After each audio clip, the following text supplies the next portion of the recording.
Movie की starting एक ऐसे शहर से होती है जहाँ पर अमीर और गरीब लोग एक साथ तो रहते हैं, लेकिन अमीर लोग गरीब लोगों का बिल्कुल साथ नहीं देते। उनके काफी हाई स्टैंडर्ड्स हैं और वो गरीबों को कुछ भी नहीं समझते। ये मूवी इसी शहर में रहने वाले एक आदमी ऑर्थर पर बेस्ड है। वो अपनी मदर के साथ रहा करता था। उसे कॉमेडी बहुत पसंद थी और उसका दिल चाहता था कि वो एक दिन बहुत बड़ा कॉमेडियन बने। उसका आइडियल एक आदमी था जो कि बहुत बड़े कॉमेडी शो को होस्ट करता था। वो कहता था कि मैं भी एक दिन उनके शो में उनके साथ खड़ा होऊंगा। वो इसके लिए बहुत मेहनत किया करता था। फिर एक दिन हम ऑर्थर को देखते हैं जो कि किसी कंपनी की एडवर्टाइजमेंट के लिए एक साइन बोर्ड लेकर एक रोड पर खड़ा होता है कि कुछ शरारती बच्चे वहां पर आते हैं और उसे बहुत तंग करके उसका साइन बोर्ड छीन कर भाग जाते हैं। ऑर्थर यहाँ पर जोकर बना होता है। वो उन बच्चों के पीछे भागता है ताकि अपना साइन बोर्ड ले सके, लेकिन वो बच्चे उसे बहुत भगाते हैं और वही साइन बोर्ड उसके मुंह पर मारते हैं, जिससे वो साइन बोर्ड टूट जाता है और उसके बाद फिर वो ऑर्थर को भी बहुत बुरी तरह मारते हैं। ऑर्थर काफी हर्ट होता है और सीधा अपने बॉस के पास जाता है। वो उसे सब कुछ बताता है कि बच्चों ने उसके साथ क्या क्या किया, लेकिन उसका बॉस उल्टा उससे डांट देता है और कहता है कि तुम्हारा दिमाग तो ठीक है,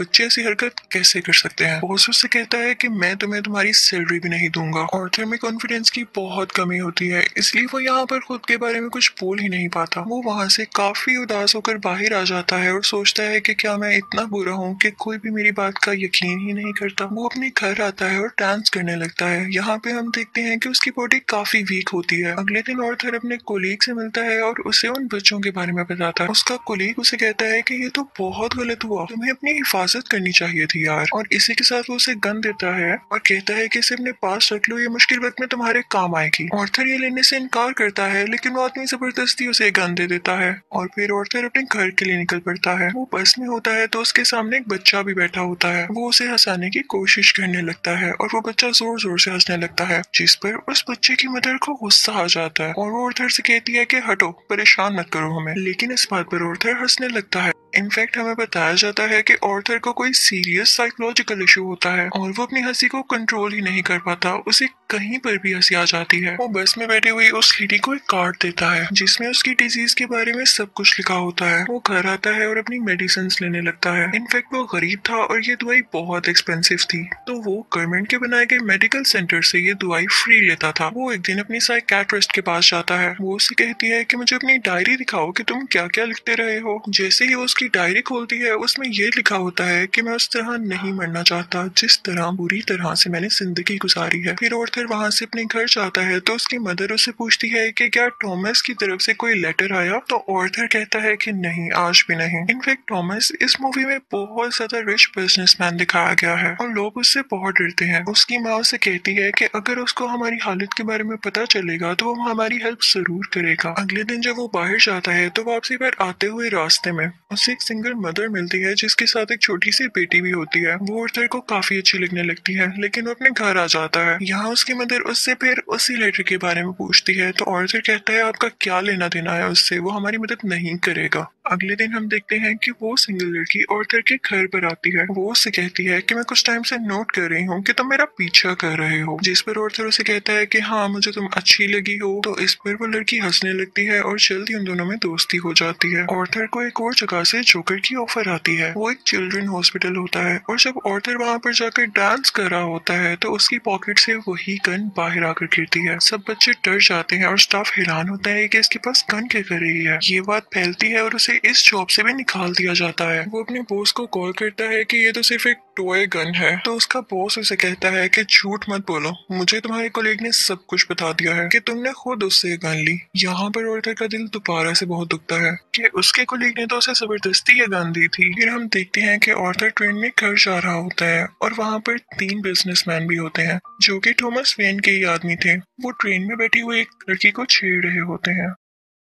ऑर्थर को यहाँ पर अपने मेंटल डिसऑर्डर की वजह से हंसी आने लगती है और वो तीनों आदमी समझते हैं कि हम पर हंस रहा है। वो उसे बहुत मारते हैं, इतना मारते हैं कि उसके मुंह से खून आने लगता है। ऑर्थर उन्हें अपना मसला बताने की कोशिश कर रहा था, लेकिन वो तीनों उसकी एक नहीं सुनते। ऑर्थर को उन तीनों पर गुस्सा आ जाता है और वो अपनी गन निकाल कर उन तीनों को शूट कर देता है। वो वहां से ये सोचकर भाग जाता है कि मैंने 3 लोगों का कत्ल किया है, वो खुद को एक बाथरूम में लॉक कर लेता है। पहले तो वो डर रहा था, लेकिन यहाँ पर अचानक से वो डांस करने लगता है। ऐसे लग रहा था जैसे अब उसे कोई रिग्रेट नहीं, और वो काफी सुकून में भी था। आर्थर घर आता है तो टीवी पर न्यूज चल रही होती है जिसमें थॉमस बोल रहा होता है। वो कहता है कि जिन 3 लोगों का कत्ल हुआ वो मेरे आदमी थे और उन्हें किसी जोकर ने मारा। लेकिन यहाँ पर गरीब लोग उन तीनों की डेथ का अफसोस करने की बजाय जोकर्स का साथ दे रहे होते हैं, क्योंकि वो सब जोकर्स के रूप में ही अमीर लोगों के खिलाफ स्ट्राइक कर रहे होते हैं। वहां से आर्थर अपने साइकेट्रिस्ट के पास जाता है तो वो उसे बताती है कि हम आज आखिरी बार मिल रहे हैं, क्योंकि गवर्नमेंट ने हमें फंड्स देना बंद कर दिया है और अब के बाद मैं आपका फ्री इलाज नहीं कर सकती। आर्थर दोबारा से काफी टूट जाता है और उदास होकर वहां से बाहर आ जाता है। फिर हम आर्थर को देखते हैं जो कि कॉमेडी शो में लोगों को हंसाने की कोशिश कर रहा होता है, लेकिन वो ऐसा कर नहीं पाता और परेशानी में उसे जोर जोर से हंसी आने लगती है।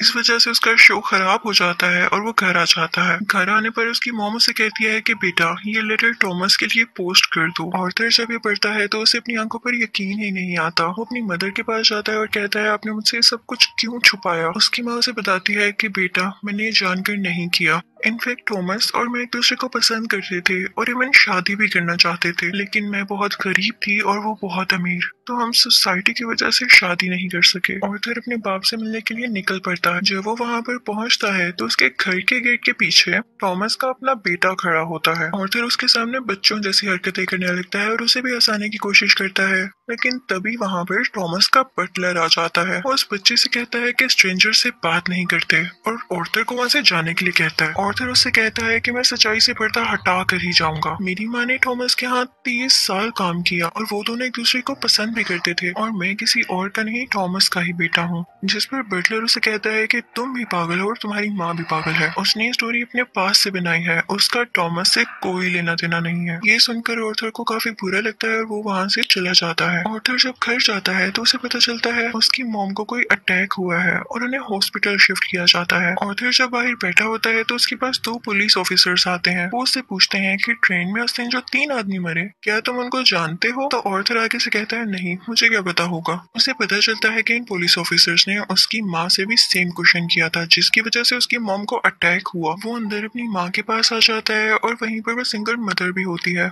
कि तभी टीवी पर एक न्यूज चलती है और उस पर आर्थर का वही फेवरेट टीवी होस्ट होता है, वही कॉमेडियन जिसे आर्थर बहुत पसंद किया करता था। वो काफी शौक से उसका शो देखने लगता है, लेकिन देखते ही देखते उसे अपना चेहरा टीवी स्क्रीन पर दिखाया जाता है। बेसिकली आर्थर का फेवरेट कॉमेडियन उसका मजाक उड़ा रहा होता है। जब आर्थर को एक कॉमेडी शो में हंसी आ गई थी, ये देखकर आर्थर काफी टूट जाता है कि मेरा आइडियल मेरा मजाक उड़ा रहा है, इससे तो मुझे इंस्पिरेशन मिली थी। उसे सब चीज पर यकीन ही नहीं आ रहा होता। थॉमस घर आता है तो न्यूज चल रही होती है कि शहर के हालात काफी खराब हो गए हैं। गरीब लोग जोकर्स का मास्क पहने सड़कों पर निकल आए हैं और अमीर लोगों के खिलाफ स्ट्राइक कर रहे हैं। इन लोगों में बहुत दुश्मनी बढ़ गई है और ये सारे के सारे थॉमस के खिलाफ हैं। आर्थर ये देखकर काफी खुश होता है कि वो सब के सब लोग जोकर बने हुए थे, यानी क्लाउन्स बने हुए थे। उसे लगता है कि पहली बार उसकी जॉब की या उसकी किसी ने तारीफ की हो। अब जहाँ पर वो गरीब लोग स्ट्राइक कर रहे थे वो एक थिएटर था। उस थिएटर के अंदर अमीर लोग एक मूवी देख रहे थे और वहाँ पर थॉमस भी था। उस स्ट्राइक को रोकने के लिए पुलिस वहाँ पर आ जाती है और उन्हें मना करती है। हर तरफ हलचल मच जाती है और इस चीज का फायदा उठाते हुए आर्थर उस थिएटर के अंदर चला जाता है। वो थिएटर के वॉशरूम में जाता है जहाँ पर थॉमस भी आया था। आर्थर उसके पास जाता है और पोलाइटली कहता है कि मैं आपका बेटा हूँ, मेरी माँ और आप एक साथ हुआ करते थे, याद करें। थॉमस उसे कहता है कि मैं इस नाम की किसी औरत को नहीं जानता और उसे जोरदार मुक्का मारता है, यानी पंच करता है, जिससे उसकी नाक से बहुत खून आने लगता है। आर्थर घर चला जाता है और कुछ टाइम बाद उसे पुलिस की कॉल आती है। वो इनफैक्ट आर्थर से भी इन्वेस्टिगेशन करना चाहते थे उस दिन के बारे में जब उन 3 आदमियों का कत्ल हुआ था। और तभी आर्थर को ये भी पता चलता है कि जो उसका फेवरेट कॉमेडियन था उसने आर्थर को अपने शो में बुलाया है। इनफैक्ट उसने आर्थर की जो क्लिप अपने शो में चलाई थी उसकी वजह से उसके शो की रेटिंग काफी बढ़ गई थी, क्योंकि लोगों ने उसको पसंद किया था। वो बहुत खुश हो जाता है और तैयार होकर वहां पर जाने के लिए निकल जाता है, लेकिन उसे याद आता है कि थॉमस के बटलर ने कहा था कि मेरी माँ पागल है। तो वो उस मेंटल हॉस्पिटल पर जाता है जहाँ पर उसकी माँ का कभी इलाज हुआ था। वो उन लोगों से अपनी माँ की फाइल मांगता है। वो वहाँ से वो फाइल चुरा कर भाग जाता है। उसमें लिखा हुआ था कि आर्थर की माँ का किसी और के साथ रिलेशन था। वो उसे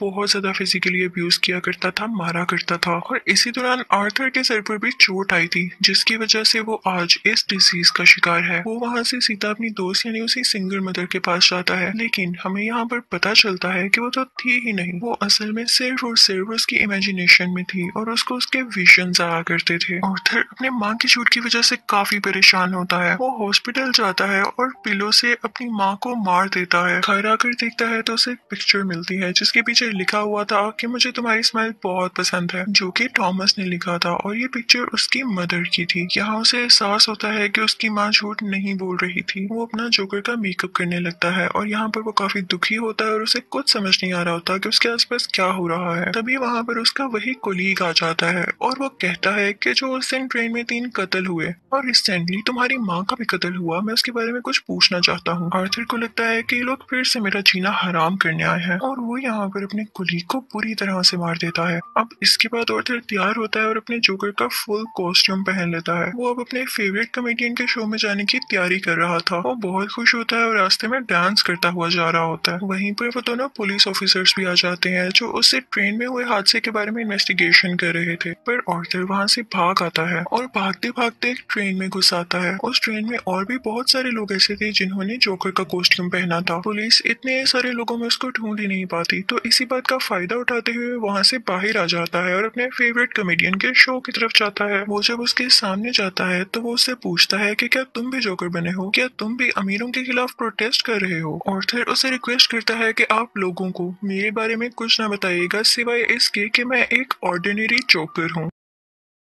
और फिर उनका लाइव शो स्टार्ट हो जाता है। ऑडियंस उन्हें देखकर काफी खुश होती है और इस चीज को काफी एडमायर कर रही होती है। वहां पर आर्थर का फेवरेट कॉमेडियन उसे क्वेश्चन करता है कि तुम यहाँ पर जोकर बन के क्यों आए हो। तो जोकर उसे कहता है कि मैं हमेशा खुश रहना चाहता था और मैं लोगों में भी खुशियां बांटना चाहता था। लोगों ने मुझे इस गेटअप में पसंद किया तो मैंने सोचा क्यों ना मैं ऐसे ही आ जाऊं। वो यहाँ पर एक बहुत ज्यादा सरप्राइजिंग बात भी करता है। वो इस लाइव शो में सबके सामने बता देता है कि उस दिन ट्रेन में जो 3 लोग मारे गए उनको मैंने ही मारा है। वो कहता है कि ये सब मैंने आपको इसलिए बताया कि अब तक कितने गरीब मरे, कितने ही ज्यादा अमीर लोगों ने गरीब लोगों को बेदर्दी से कत्ल किया, लेकिन आज तक किसी ने नोटिस किया, किसी ने भी अमीर लोगों के खिलाफ आवाज उठाई या उन गरीब लोगों को याद किया तो मुझे बताएं। और जब मैंने किसी अमीर आदमी को मार दिया तो लोग इतना शोर किस लिए मचा रहे हैं? क्या सब इंसान बराबर नहीं होते या अमीर लोगों में कोई और खास बात होती है? वो कहता है कि सोसाइटी बहुत खराब हो चुकी है, वो सिर्फ अपना फायदा सोचती है और अगर आज तुमने मुझे इस शो में बुलाया है तो ये तुम्हारी रहमदिली हरगिज नहीं है। तुम्हारे शो की रेटिंग मेरी वजह से बढ़ रही थी इसलिए तुमने ऐसा किया। लेकिन आर्थर का जो फेवरेट कॉमेडियन होता है वो कहता है ऐसी बात हरगिज नहीं है। आर्थर को गुस्सा आ जाता है कि तुम अभी भी झूठ बोल रहे हो और इसी के साथ अपनी गन बाहर निकालता है और उसे सबके सामने शूट कर देता है। लोग काफी घबरा जाते हैं और वहाँ से बाहर निकलने लगते हैं, लेकिन आर्थर को हम यहाँ पर काफी कॉन्फिडेंट देखते हैं। वो किसी से नहीं डर रहा होता। पुलिस इस बात पर जोकर यानी आर्थर को अरेस्ट कर लेती है और अपनी गाड़ी में बिठाकर उसे वहाँ से दूर ले जाने लगती है। लेकिन आर्थर रास्ते में देखता है कि उसके बहुत सारे सपोर्टर्स हैं जो उसे सपोर्ट कर रहे हैं। उनमें से कुछ लोग एक एम्बुलेंस में बैठते हैं और उसकी ज्यादा सारी स्पीड करके उस पुलिस कार के साथ टक्कर कर देते हैं, जिसकी वजह से वो पुलिस कार उल्ट जाती है और अब जोकर बाहर आ गया था। वो उन सब लोगों में शामिल हो जाता है और उसी कार के ऊपर आकर खड़ा हो जाता है। सब लोग उसे यहाँ पर देख पा रहे थे और उसे चीयर कर रहे थे। उसके मुंह और नाक से काफी खून आ रहा था, लेकिन वो उसी खून से अपनी स्माइल बना लेता है और हाथ फैलाकर जोर जोर से हंसने लगता है। ये इनफैक्ट एक ऐसी स्माइल थी जिसके पीछे गम, तकलीफ और दुख छुपा हुआ था। वो अब उन सब लोगों का हीरो बन चुका था और वो यहाँ पे काफी खुश था कि लोग फाइनली अब उसे तारीफ कर रहे थे, उसे अप्रिशिएट कर रहे थे। दूसरी तरफ हम थॉमस को देखते हैं जो कि अपनी प्रेजेंट वाइफ और अपने बेटे के साथ ये शहर छोड़कर जा रहा होता है, लेकिन तभी साइड पे खड़ा एक जोकर उन लोगों को शूट कर देता है, लेकिन वो उनके बेटे को कुछ नहीं कहता। फिर सीन चेंज होता है और हमें आर्थर यानी जोकर एक साइकियाट्रिस्ट के पास दिखाया जाता है। वो वो वहां पर भी हंस रहा होता है। तो वो साइकेट्रिस्ट उससे कहती है कि तुम बिला वजह क्यों हंसते रहते हो। तो आर्थर उससे कहता है कि आप इस फीलिंग को कभी नहीं समझ पाएंगी, और ये कहकर वो वहां से बाहर आ जाता है। उसके जूतों के नीचे खून लगा हुआ था, जिससे ये जाहिर होता है कि एक अच्छा इंसान कैसे किसी कातिल में बदल गया। और इस मूवी से हमें ये लेसन भी मिलता है कि जब किसी के साथ बुरा किया जाए तो वो बुरा ना भी हो तो एक ना एक दिन बुरा बन ही जाता है। उसे इतनी अजियत दी गई, इतना टॉर्चर किया गया कि उसके अंदर से वो फीलिंग्स ही खत्म हो गई, और अब वो अपनी लाइफ से बिल्कुल सेटिस्फाई था। और इसी के साथ ये मूवी भी एंड हो जाती है। आई होप आपको ये मूवी अच्छी लगी होगी। Thank you for watching.